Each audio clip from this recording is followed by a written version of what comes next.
morning, y'all. Ready for lesson 13 in math. And we're doing something, this is not totally a new concept for you because you've already been doing these where you think in your head. Remember, you've been adding the numbers in the tens place, you've been adding the numbers in the ones place, you've been adding numbers in the hundreds place. So now we're just moving on to subtraction. So on page, let's see what page this is, 56. There are 3 example problems, and so we'll just work through those together.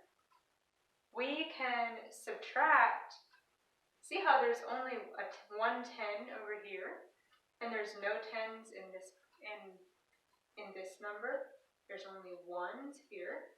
We can subtract the numbers in the ones place to find out what our answer is. Okay, so 4 minus 3, well, hey, that's a pretty easy problem, right?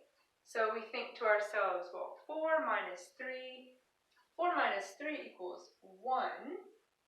So if 4 minus 3 is 1, then 14 minus 3, we already have the 1 for the ones place, and now we just need to write the 1 however many 10s are in the tens place. So our answer is 11. 14 minus 3 equals 11. We'll do another one. 25 minus 2. So we're subtracting our numbers in the ones place. So we think, well, 5 minus 2 is 3, right? 5 minus 2 equals 3. So if 5 minus 2 is 3, then 25 minus 2, we have a 3 for our ones place because we were subtracting the ones. And how many 10s do we have? We have 2. This is all the 10s we have. So 25 minus 2 equals 23. Another one here. 88 minus 6 is how much? So subtract the ones first. So we think 8. What is 8 minus 6? Okay, so 8 minus 6 is 2. So if 8 minus 6 is 2, then 88 minus 6 must be, we know it's in our ones place, right? It's a 2. And what's left in our tens place? An 8. So our answer is 82. I'll write it down here also. All right, on the top of page 57, I'm going to work through that first one with you so you can follow along and be filling in the blanks. So you have 17 minus 4. And they have it written a little differently than they did on the previous page. 17 minus 4 equals what? So you're going to be thinking to yourself, and they have a little thought bubble up here. So we're going to be thinking, oh, we need to subtract the ones, and that will help us find our answer. So we can say 7 minus 4, 7 minus 4 equals how much? What is 7 minus 4? 3. Okay, so if 7 minus 4 is 3, so in our answer down here, we know what's going to be in the ones place, right? You don't have to write that little arrow, but it might help you think about it. 17 minus 4, what is the number in the tens place? It's just the 1. There's only one 10 over here. So our answer is 13. 17 minus 4 equals 13.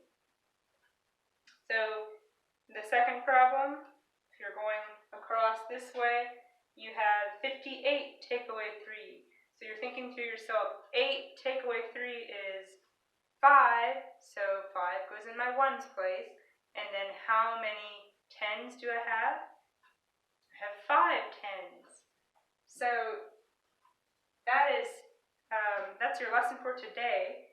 I also want to remind you in story problems, what are those words that usually will mean to subtract subtract. There's some key words to look for, and they'll usually mean that you should be subtracting in your story problem. So words like how many more, okay, how many less, I didn't put a capital there. How many less, how much greater, how much taller, how much shorter, how many more. I said how many more. So those kinds of words mean to, when you see those in story problems, remember to subtract. So read your story problems carefully, and when you see words like that, how much taller, how much colder, how much hotter, how many less, things like that, you're going to subtract. And when you subtract, don't forget to write your biggest number on the top. Okay, so don't write 142 on top of 800 if you're going to subtract. You need to write 800 up here, write your biggest number on the top, and then subtract. Okay, and remember to borrow, and yeah, I think that's all. I'll talk to y'all later.